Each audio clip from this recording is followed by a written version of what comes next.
Nasty. Nasty. They were called Nasties, and they were nasty. Some of the things that we've seen are so horrific. These films not only affect young people, but I believe they affect adults as well. An extravaganza of gory violence capable of depraving and corrupting those who watched it. I have never seen a video nasty. I wouldn't. I actually don't need to see what I know is in that film.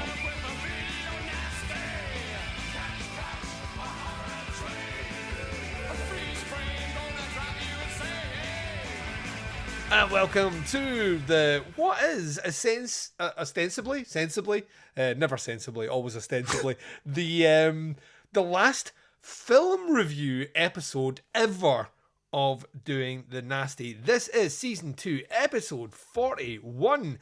We finally made it. I know you doubted us, and I'm just going to say, fuck you for doubting me. I will prove you wrong, bitch. That was slightly aggressive. Please stay around to the end of the episode and the inevitable season finale wrap-up episode, which will be making the ear feeds sometime after this. I am your host, Duncan McLeish. Joining me on this episode, Battle Ready, has been worn, torn, scarred, bruised, abused, but has still somehow managed to make it to the end of this fucking thing. It is my good buddy Mark Ball. How you doing? I'm doing good. We've lived a lot of life watching these movies. I have seen some shit, man. This has been a journey these last 5.5, 6 years that we've been working on this thing, but we finally made it. We've watched all, 84 movies on this list, I think? Yeah, I did, yeah. That's a fucking accomplishment, man. We've watched 84 of, the worst of the worst. The fucking, 82. Like, 82. But it feels like there was an extra 2 in there, Mark. Yeah. There's at least a few of these I watched multiple times. So realistically, it's probably more like I've watched 160 fucking movies worth of just the fucking bottom of the barrel. Generally, 90% of these are, movies that maybe kind of deserve, a little bit of scrutiny and maybe shouldn't be rented out to children and shit. But there are 10% absolute gems. Oh god, yeah. How we ended up with Dawn of the Dead and Shogun Assassin on the same episode instead of the randomization being merciful and spreading those kind of movies out a little bit is fucking wild to me. It's almost like it's sentient. It's I'm gonna punish these fuckers in the back half of this list, and I'm gonna give them all of the worst. Oh man, I'm scrolling back through some of what we've done. We had an episode with Mark and the Devil and the Hills Have Eyes. Oh yeah, two really great movies. And Mark and the Devil was a first time watch for me on this show. So yeah, that's there's a couple like that too that came into my life really. And we probably shouldn't. Yeah, we're literally just stealing all our talking points from the last episode. The final episode. But anyway, yeah, it's been a fucking journey, and we've got two more weird ones to end this thing on. Yeah, we do indeed. We are closing out this. The final 2 movies as selected by our randomizer is Abducted, which is AKA Schoolgirls in Chains, and Zombie Holocaust, which is AKA Dr. Butcher, MD. One movie from the early 70s, one from the turn of the new decade, the 1980s. I'm genuinely excited to get this done, right? I'm going to say that I'm going to be more enthusiastic about one movie over the other, right? So yep. You can play the guessing game at home, listeners, but I imagine you've already worked it out. But yeah, that's what we're bringing in. I would like to say this though: we have sunk 82 movies in this season, and I'm sure it's 72 in season 1, which I ran through with Mr. Andy Blockley, who refused to come back. Just want to stress this, Andy, if you are checking this out, you refused to come back. And as a result, I had to scour the internet for the only man, I was going to say hard enough, but I'm also going to say dumb enough, to jump in to a epically long recording session with me to get through these. And there is a sense of accomplishment, very much the same way I felt when I got through the original Tier 1 and Tier 2. A lot of those movies I had seen before, and some were brand new. I would say it was almost like a 60-40 split in hindsight now in tier 1 and tier 2 from movies I had seen or knew about to movies that I had never heard about. I would say on this one, the split has been predominantly in favour of the movie I'd never even heard about. So I would say it's easily something like a 70-30 split between movies that I had seen or heard about to movies I knew nothing about. I'm so curious as to find out how we both end on these final two. But to do that, we need to lean into the first one. And the first one is, you know what? It's fitting. It's fitting for the end of this show to end up with like a movie that I imagine, in a lot of respects, just makes me and you angry. So let's get to it then. First up is Schoolgirls in Chains, aka Abducted.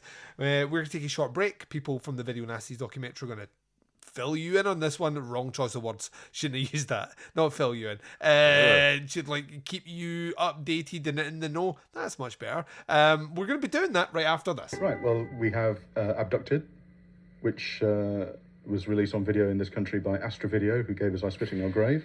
And they chose to use one of its less controversial titles, and consequently, I believe, stayed off the Video Nasties list. I think they might have attracted the attention of the police if they'd released it under its alternative title of Schoolgirls in Chains.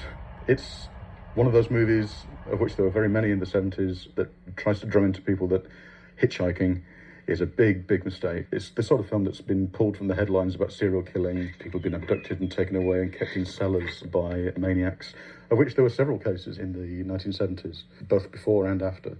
So it is ripped from the headlines of the time. It's very much kind of a contemporary sort of story in that respect. Now, it's made by a guy called Don Jones. He was a director born in Pennsylvania but ended up working in California.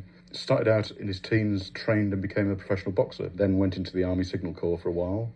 When he came out of the Army, wanted a change of career and got drawn into the film industry, initially working as a stuntman. Met a guy called Gary Kent. Now, Gary Kent was a stuntman who'd been working with the Corman people and done quite a few movies as stunt coordinator and actor.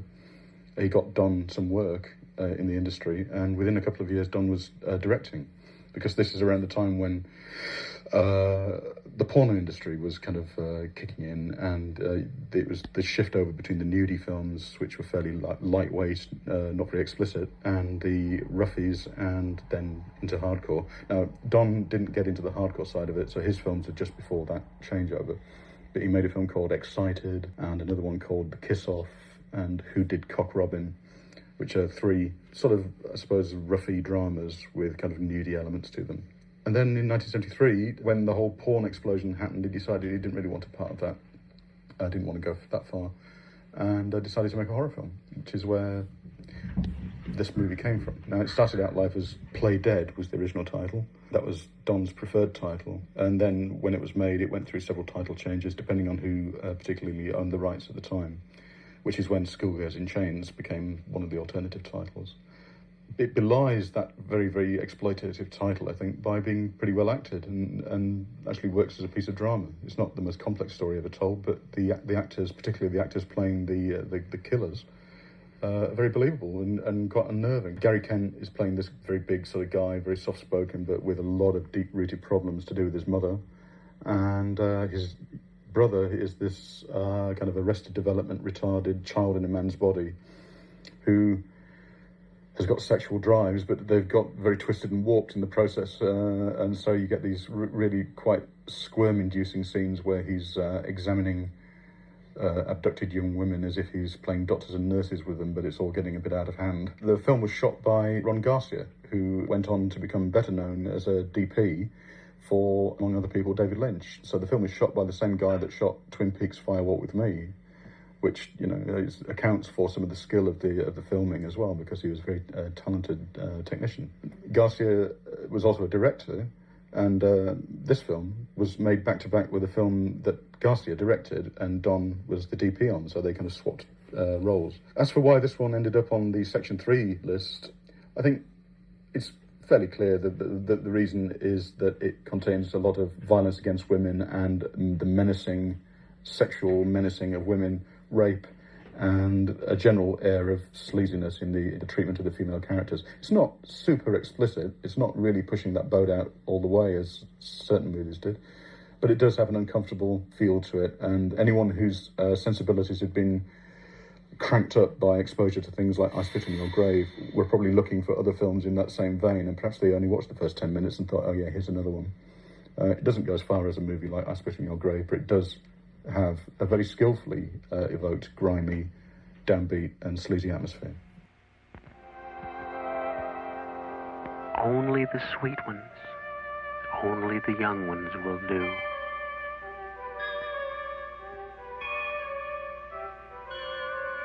Silence is the sound of madness, kidnapped from reality.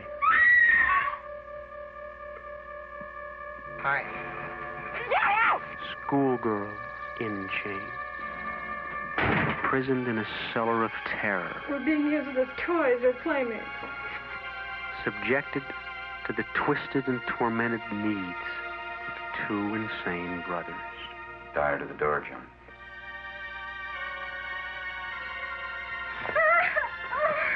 Don't you move. Don't you move. There is no escape. You take off all your clothes and I'll examine you. John, listen, why don't we play cops and robbers, okay? No, I want to operate. No, John! Sexual fantasies become the nightmares of reality as they feed their insatiable appetite. How long are you going to keep us here? I don't know! What are they going to do with us? You'll see. Wait till you meet Mama. A madhouse. Yet in these rooms, still another lives and waits.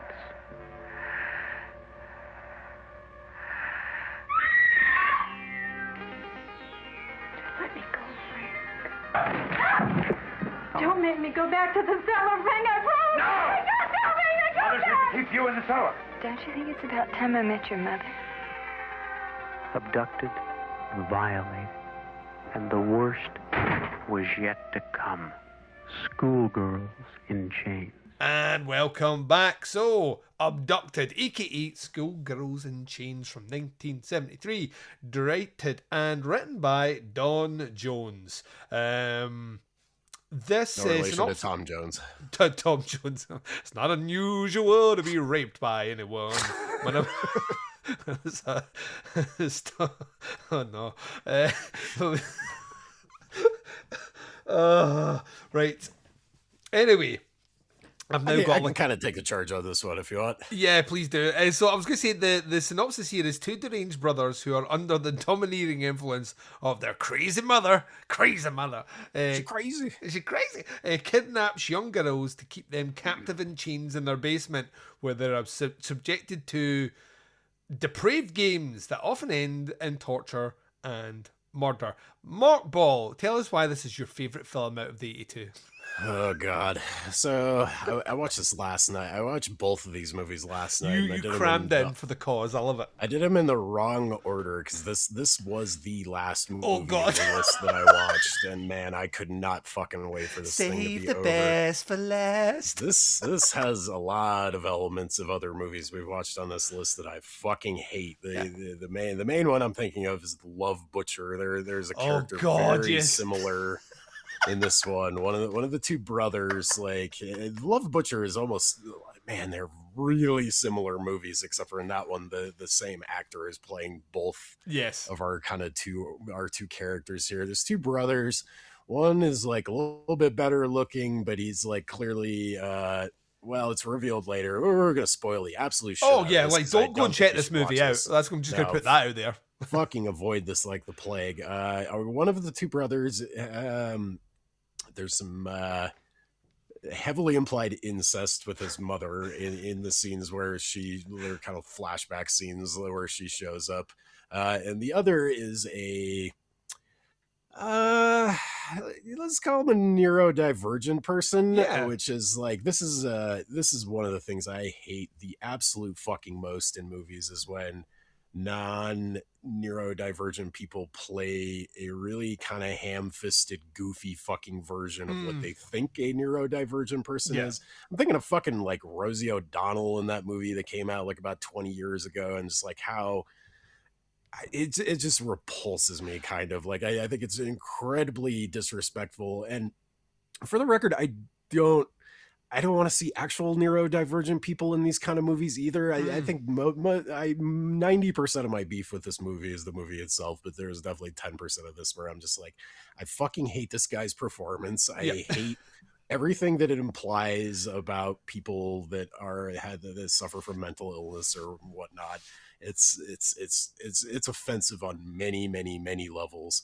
And then the rest of this movie is basically these two brothers like kidnapping women and keeping them in a fucking cellar and torturing them in many diabolical ways. And there's some murder going on.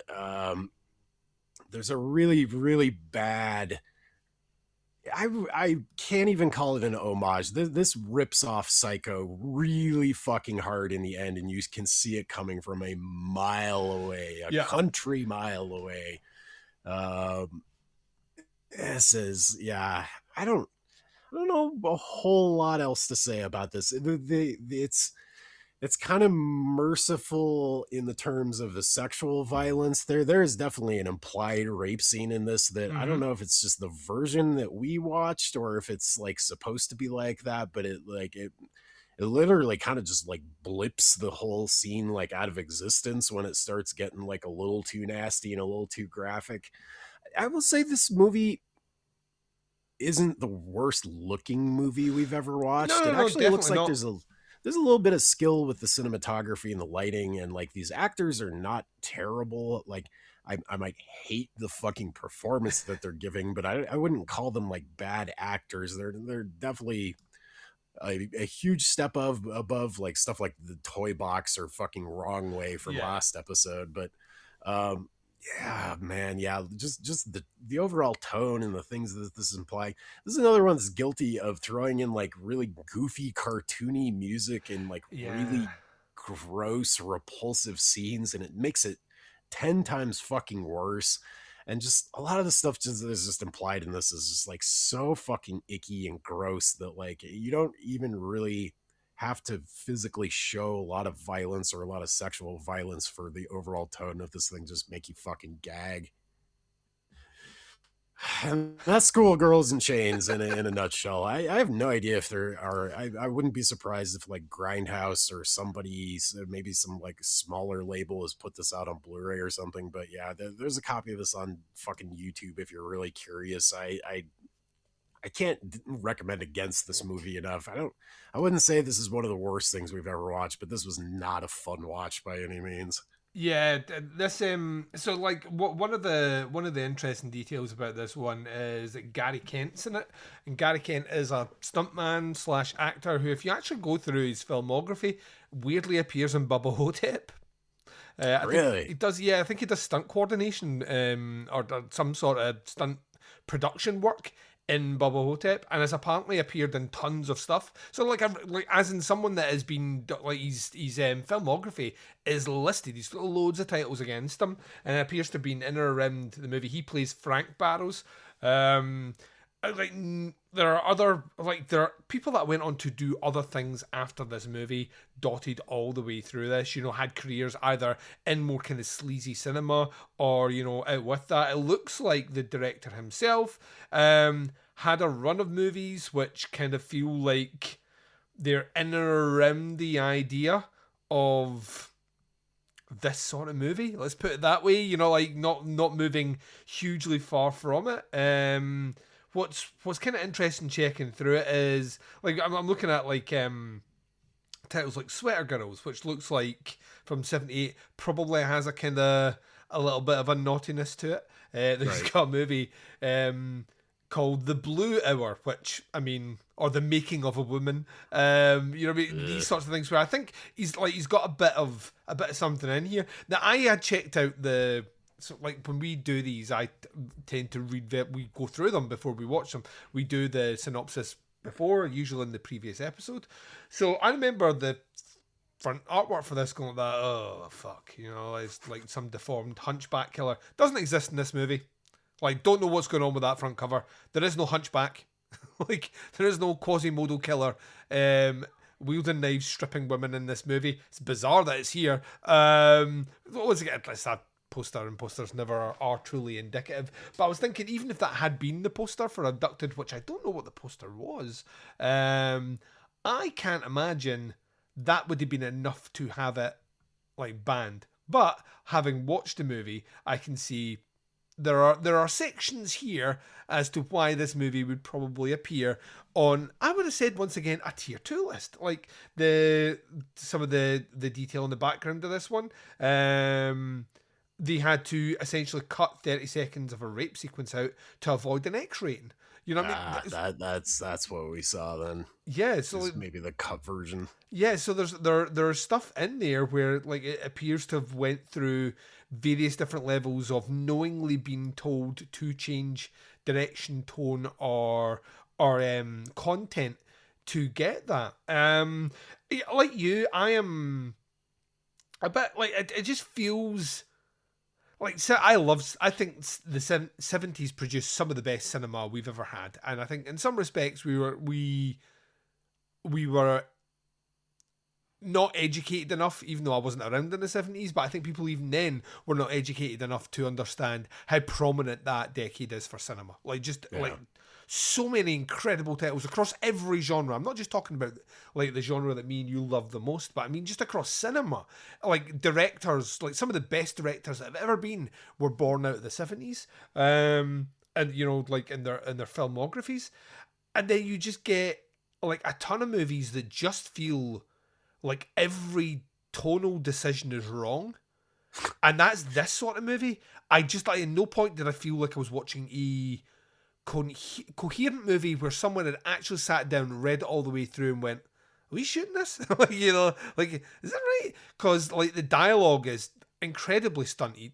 The tonal shifts, specifically around the, like you mentioned before, some of the soundtrack feels like we're all out of place. It just never leans in a direction that made me feel from front to back I was dealing with something that was like Last House on the Left is a grubby. I always come back to that because it's the, like, for the time period, it is the exemplar as to why cinema changed in my eyes. Like after Last House on the Left, cinema was different, right? Yeah. And there are movies that are precursors to that for sure. But that movie comes out and everything's like, when the gloves are off, things can get really dangerous and unpredictable.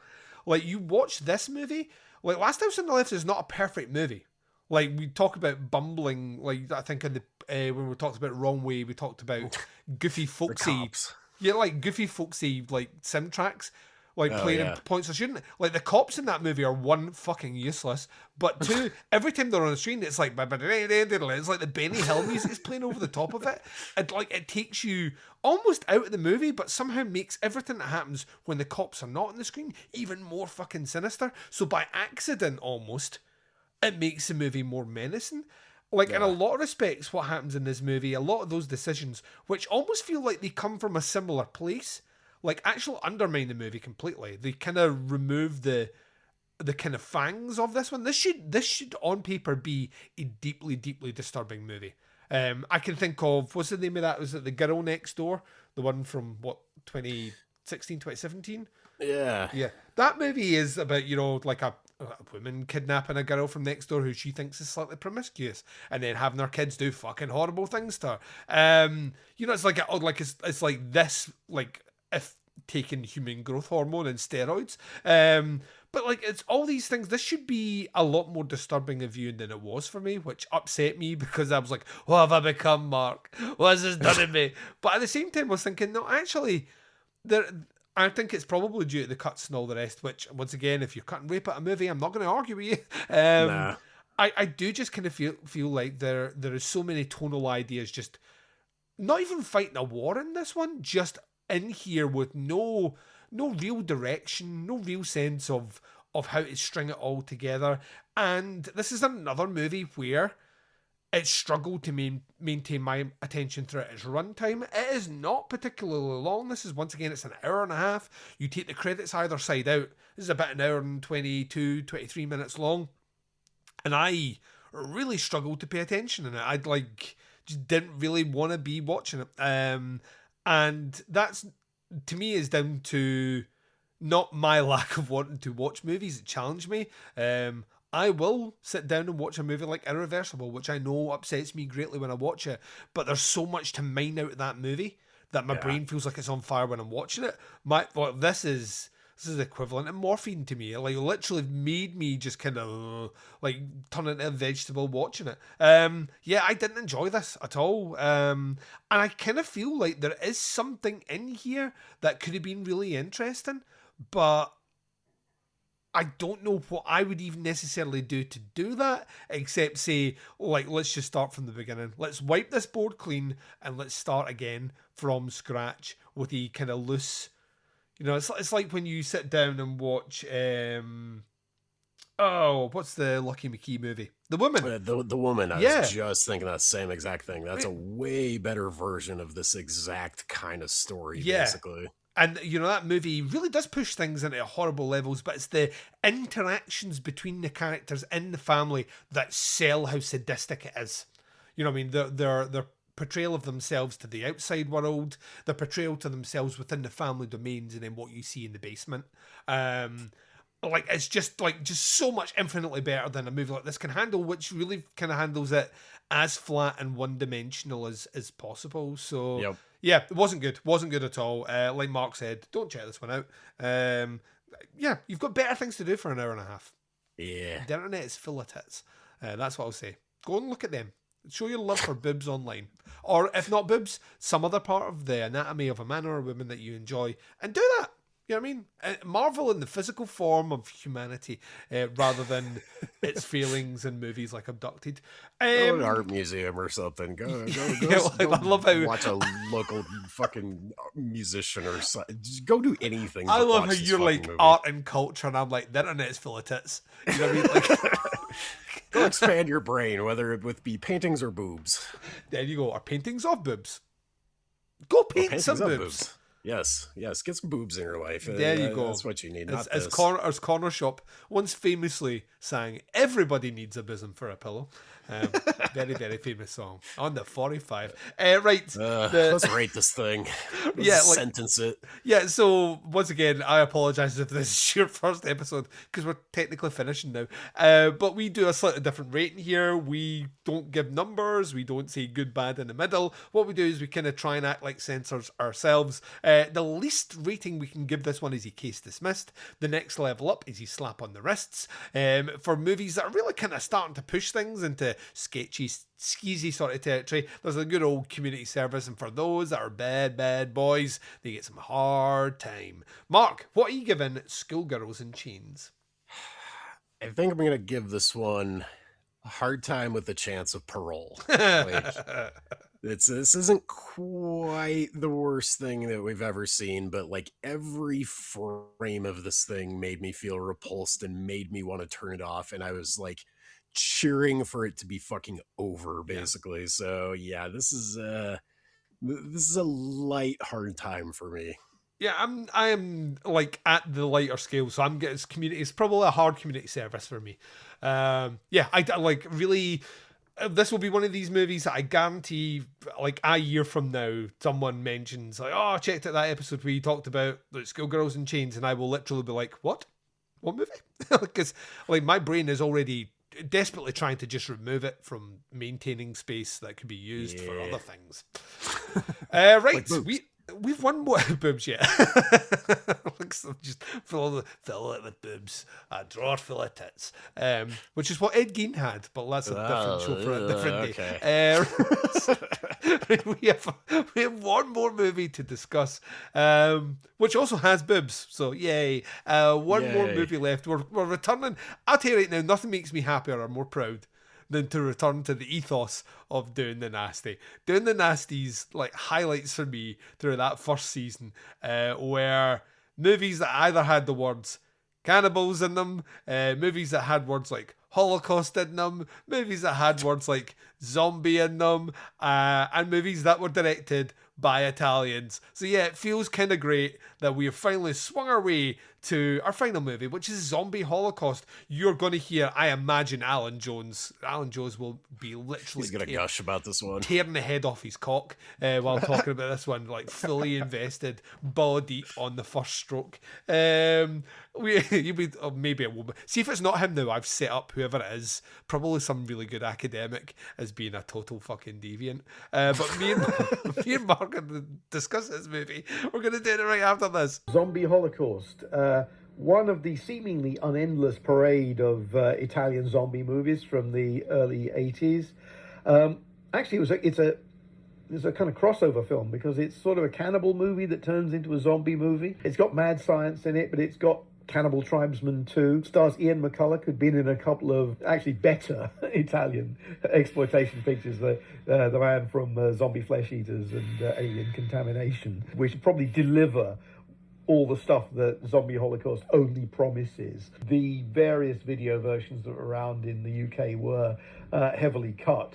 So the only reason you went and saw these films was for the gruesomeness, and there wasn't that much in the versions you got, which is probably why they took pity on it and didn't make it a proper video nasty, although every other film with zombie or indeed Holocaust in the title managed to make it. I suppose calling it Zombie Holocaust was an admission of failure because it's like gluing together titles from other films to make your film, which is rarely a way of making striking original work that anybody will care about. It was released in America as Dr. Butcher, MD, which is actually a better title, although completely irrelevant to what the film's about. I have a certain affection for this period of rubbish, and I'm sure I own this on DVD. I may well have watched it several times, but I'd be hard put to say why in particular this stands out of the pack. It is kind of shuffling there at the back, isn't it? Because it doesn't have the really gross out set pieces that some of the other zombie films have. It's just generally unpleasant. Dr. Butcher, MD. But I'm determined to have your brain. Dr. Butcher loves New York. There are so many attractive patients to operate on. What it's like to pass from life to death and death to life. You're a bloodthirsty lunatic. And he makes house calls. Rated R. And welcome back. So, Zombie Holocaust, aka Dr. Butcher, MD. This one from 1980. It kind of feels like the bit where Italians were like, do you like zombie? Do you like cannibal Holocaust? Put them together. Not in terms of what the movie actually does, just the names together. This one is directed by Marino Girolami, and he himself kind of... with a lot of these guys, a very interesting, like, stalwart director, did fucking loads, seemed to, like, really spend a huge amount of time, like a lot of these guys, doing a mixture of movies, like as a traditional kind of Italian cinema kind of thing throughout the 60s into the, the 70s.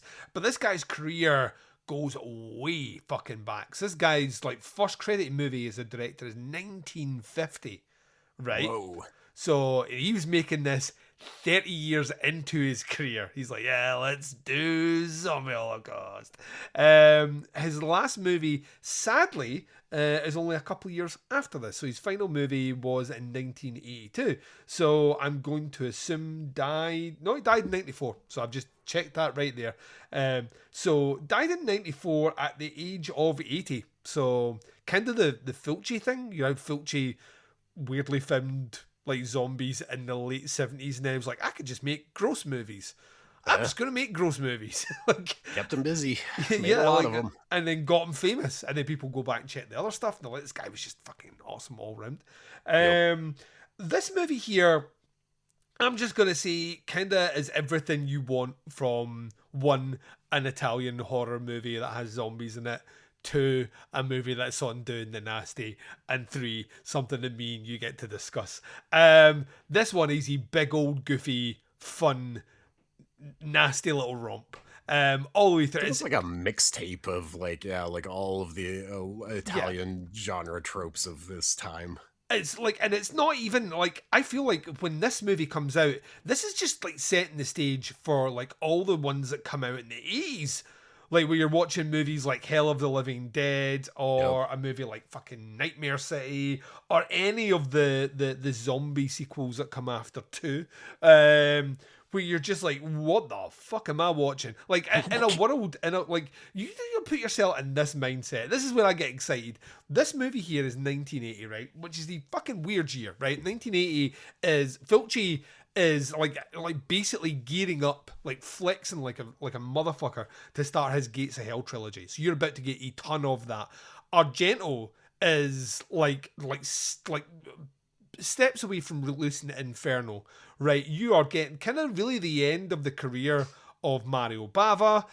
You're getting the beginning of the career of Lamberto Bava. You have some of the stalwarts, like your Sergio Martinos, are switching away from horror altogether and doing like sci-fi action romps. And then you get this weird pocket of zombie movies and cannibal movies that dominate a very short quarter of what will be very late 70s, very early 80s. Like a year after this, you get Burial Ground, right? like Burial Ground. It like feels like, as they're all kind of cut from the same cloth. They're all cut from the Lucio Fulci cloth. Like as it's known in the Video Nasties list, it is in the UK. Zombie Flesh Eaters comes out the year before this, so the year after Dawn of the Dead. It's packaged over in Italy as Zombie 2, Zombie, Z-O-M-B-I being the name of Dawn of the Dead. That's what they called it in Italy. So you get Zombie 2, which is Zombie Flesh Eaters, and that's how we know it. And then you get like the doors open and everyone wants to do a zombie movie. This movie itself is shot in the same location as Zombie Flesh Eaters. It's the same place. I was gonna say, and it's also got Peter McCullough in it. Yes. So, like, there's some really strong connections to some Fulci stuff, which made me curious if the director was like a Fulci collaborator, or like he was like an assistant director or something on some Fulci stuff. Yeah, it wouldn't surprise me if even a lot of the distributor, you know, the production company behind it worked with. This is how a lot of these things happen. They all, like, it was a relatively small scene that produced a lot of things. So all these directors knew each other. All these, like, you had these, in the case of Ian McCulloch, he's over there for, like, a lot of these. That's why I love Once Upon a Time in Hollywood, where, you know, like, if you've seen that movie, there's a point where he goes to Italy. Yeah, Leonardo DiCaprio goes away to Italy, and he does a ton of movies. And those movies become moderately successful, and so much so he can come back and kind of almost leverage that back into the career he had, because they're revered when they come across to Italy as gods, you know, like Hollywood mainstays, not understanding that their career had kind of fizzled out where they were. In a lot of respects, Ian McCulloch ends up in this movie probably one of two ways. One, because he was in the previous one, or two, he was like trying to work on as many Italian movies as possible. John Saxon has that great story I've mentioned before in these shows, and probably during when we did the review of Cannibal Apocalypse, which once again, let's just take names of everything else and throw them together, where he basically says, I think it might be on the commentary track, he literally cannot remember like shooting that movie at all, because I was drunk. He came to Italy because he was going through a messy divorce, so he just like showed up, did his shitload of Italian movies, pissed, constantly fucked at his face, because why not? Another thing that's really interesting about this one is its connections to Joe D'Amato, another stalwart of the genre here.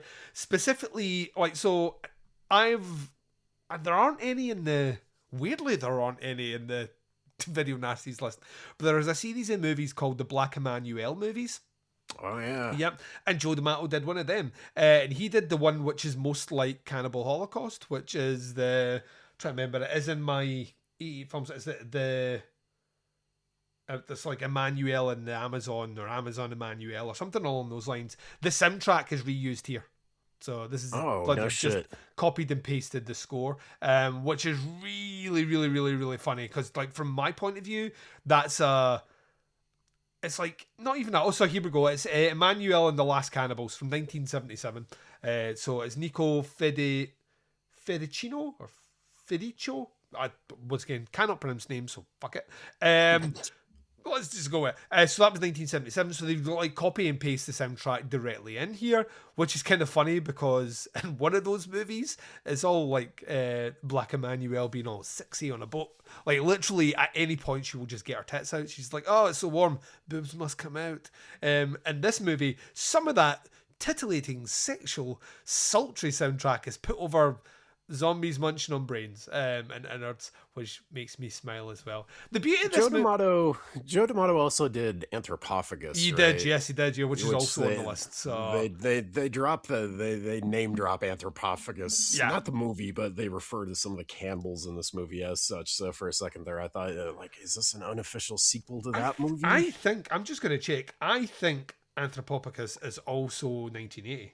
It's the same year, so yeah, just a buzzword amongst these Italians. They're like, man, this sounds cool. Yeah, I think as it comes out, and that movie is so fucking good. By the way, like that. See, Joe D'Amato, as much as he is like such an exploitive motherfucker, he has a couple of movies that are just stone cold awesome, like just really fucking good. And a lot of them, that's what's confused me. Like the Emmanuel movie does not make the Video Nasties list at all, but you know, Anthropophagus makes, I think it's tier 1. Like it makes like the bad list. So big things to note about this one is it's like as Mark said, it plays into almost every cliche that has been any zombie movie before this one, and pretty much everyone after. I will give it its credit. It really goes down the kind of the experimentations on the bodies are really quite, like, some of the special effects are really fucking well done for the time. Like some of the organ really gross harvesting, it's really kind of crunchy munchy, you know, quite nasty to look at. But ultimately what you're dealing with here is a movie that understands audiences that are going to see it want gore, they want scares, they want naked women. They want with nowhere, but they want naked women, and they want, you know, like a movie that will handle all that in about an hour and 20 minutes, which Zombie Holocaust does. Is it a great movie? Absolutely not. When you're watching it, does it just make you think, how can Fulci do this like 100 times better? Yeah. Like, you know, with arguably probably what was the same budget. How did he just get this right? But at the same time, it's weirdly, its heart's in its right place. It 100% understands what the brief is, and it goes out its way to do it. And this movie moves at fucking pace. Like, this one gets in and out with plenty of action, plenty of gore, plenty of violence, and some good set pieces. We have buildings being set on fire, we have throats being slit, we have body parts being removed, we have that fucking incredible scene with the boat propeller, we have eyes being gouged out. Like, there is so much awesome in this movie that I am not gonna lie, this was the last one I watched. So unlike Mark, I knew when I was closing out. And then when I finished this, I was kind of like, for a second, there was a little bit misty-eyedness coming up where I'm like that. Man, I'm going to miss these. And I was like, you shut your mouth, Duncan. You miss fucking nothing here. Right? You remember the other 70 movies on this list? You remember some of these movies where you literally like, oh my God, I need to talk about this now. Yeah, I had a ball with this one. I can't believe you'd never seen this one before. I'd seen this loads. So, like, to me, this was like a nice old homecoming. Like, had you seen it? Like, you had seen it before, yeah? No, I hadn't. Oh, man, yes. Yeah. Yes. I kind of, Dr. Butcher MD is like a title you can't forget. So I had absolutely heard of this before. I knew it like kind of bounced back and forth between the two titles and probably two different edits and whatnot. But I had a blast with this one. Like you said, there's a bunch of movies that do all of this like way better. But this does serve as kind of a nice like kind of like sampler for like a bunch of different kinds of movies. Yeah, you, off the back of this one, you could easily recommend like 20 movies. Yeah, as better viewing experiences, but 20 movies. And like I kind of talked about this in my Letterboxd review a little bit, but the cannibal aspects of this movie, it leaves out all of the shit that like, because we've done a ton of just like straight up cannibal movies for show. Almost all of them I fucking hated. This doesn't do the things that I hated about those movies, like the real life animal violence, the sexual violence towards women. Like this leaves like the general kind of like this doesn't have any white people playing fucking native people. There's what no you mean, man? There's no Italians with giant afros playing fucking like African natives or anything stupid like that. Like this doesn't do this. It at least went to far enough lengths to like cast race appropriate people for those kind of roles. And it's the cannibal parts of this movie like really serve more as like extremely gory like action adventure pieces, and then it kind of dips back into a zombie movie more towards the end.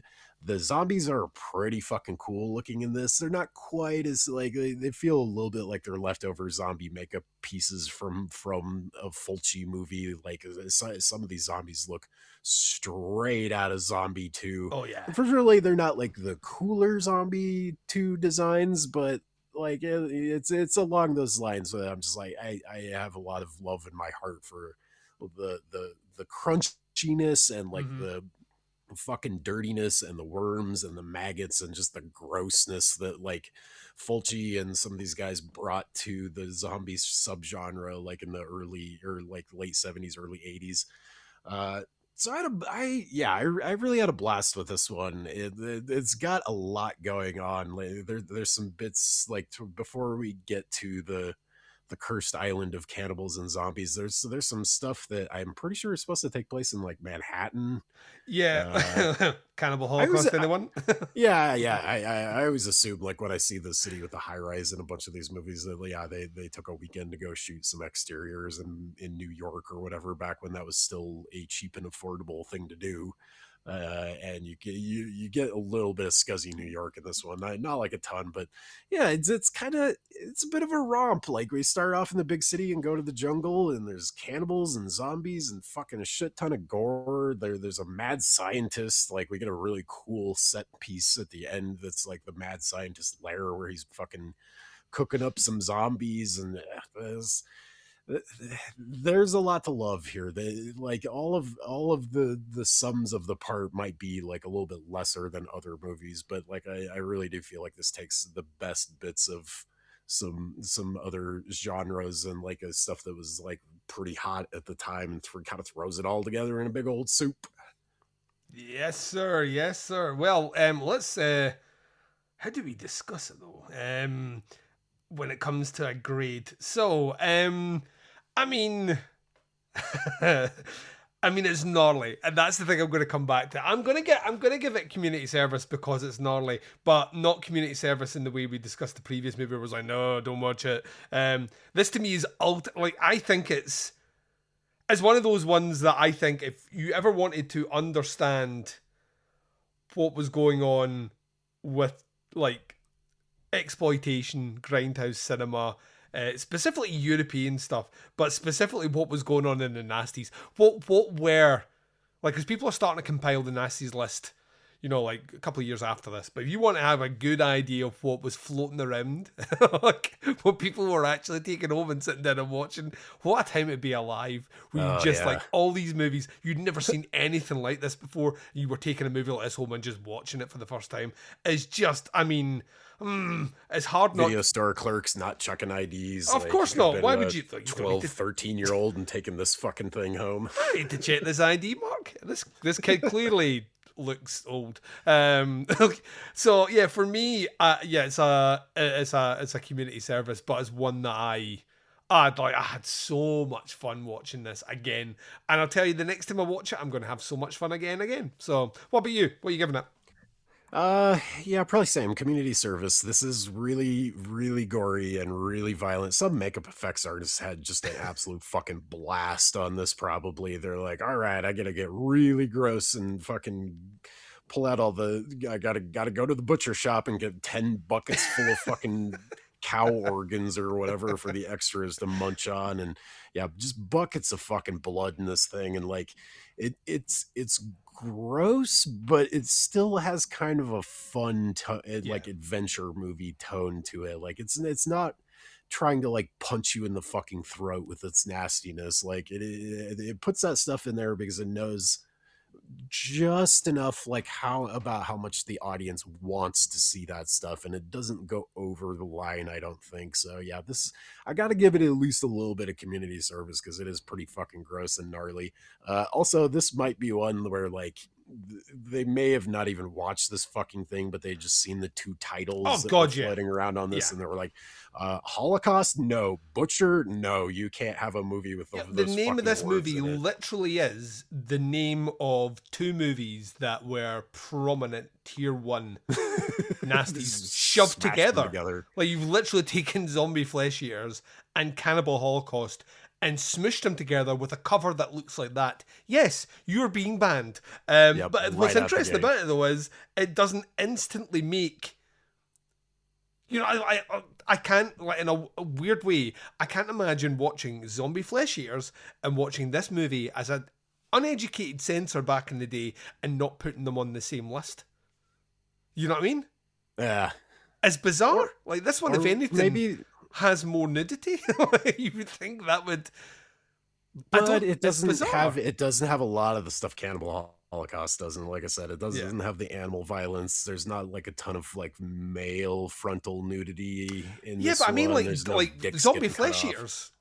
If you compare this is about on par with that one. If there's probably a little bit more gore and a little bit more nastiness and maybe a little bit more nudity in Zombie Flesh Eaters, but yeah, this is absolutely on par with that one. Yeah. I suppose you don't get like a zombie fighting a shark, so nah. But then seldom do we get the thing that we most want in the world, which is a zombie fighting a shark.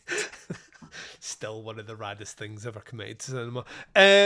Right, ladies and gents, believe it or not, that's us done our final movie review. We're going to take a short break. When we come back, we will be closing out the show, not announcing what two movies are coming next, but rather telling you what will be happening on our absolute 100% guaranteed, no backsies, only forwards, final episode planned for dropping. We're going to be right back to that right after this.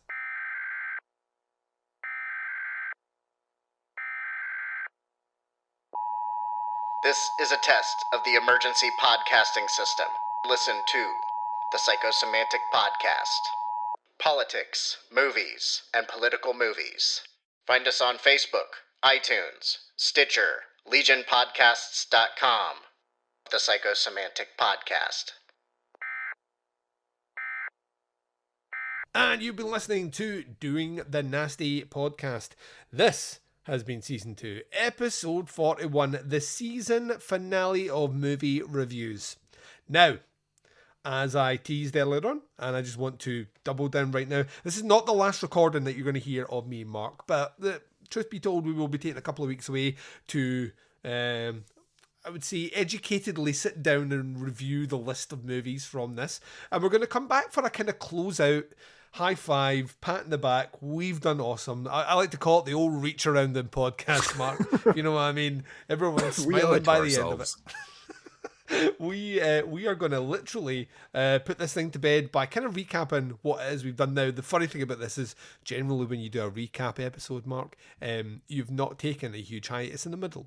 That's going to add a challenge for us, but I'm sure we're going to get to. We will, on that episode, give you our top 5 favourite movies from this. We're going to give you our top 5 worst movies from this list.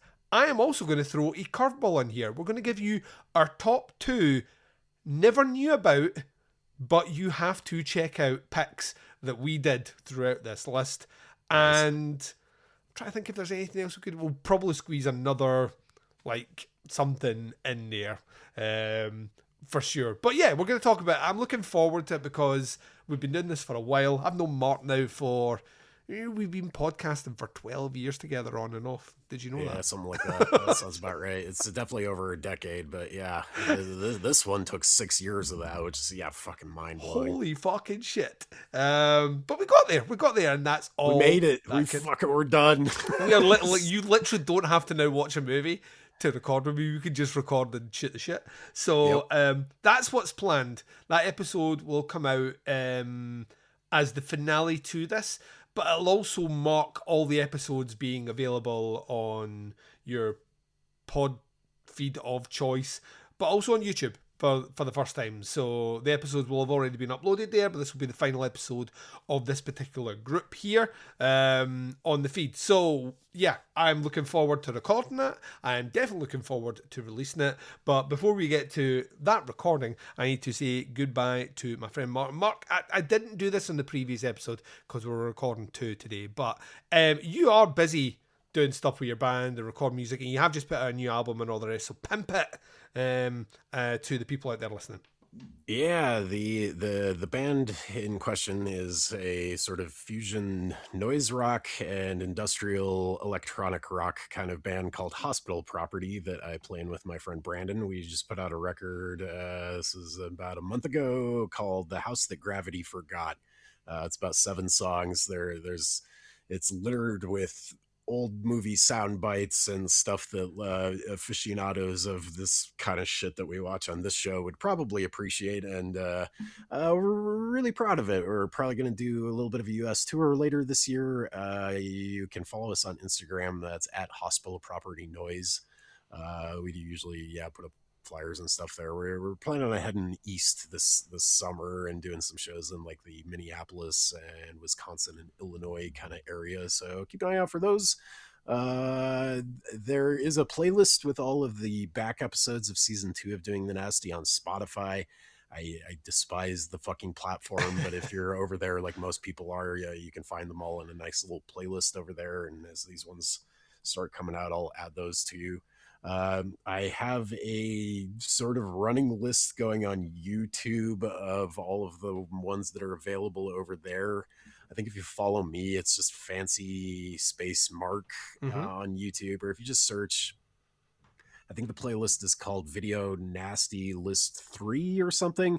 A lot of these have gone the wayside of the copyright bots and the content bots and shit, so there's not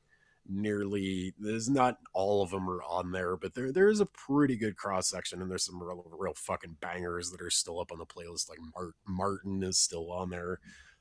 So yeah, if you're playing along at home, if you're curious, please, for the love of God, try not to pay money for a lot of these, because a lot of them are not worth your fucking money. Go bootleg them and find them elsewhere. But yeah, if you're playing along at home, you can find that stuff there.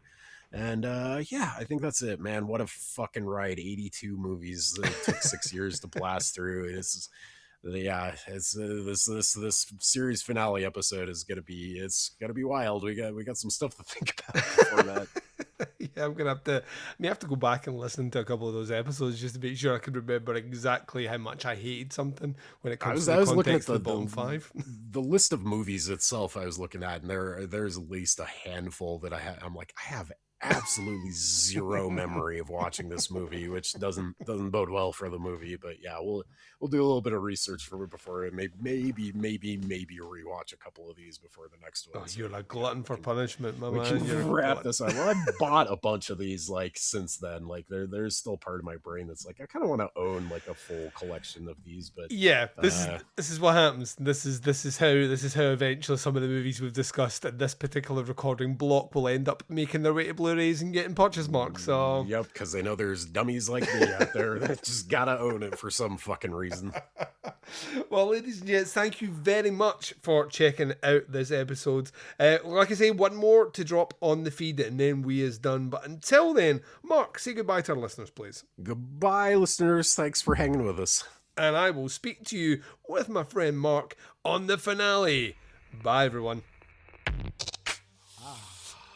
Nasty. They were called Nasties, and they were nasty. Some of the things that we've seen are so horrific. These films not only affect young people, but I believe they affect adults as well. An extravaganza of gory violence capable of depraving and corrupting those who watched it. I have never seen a video nasty. I wouldn't.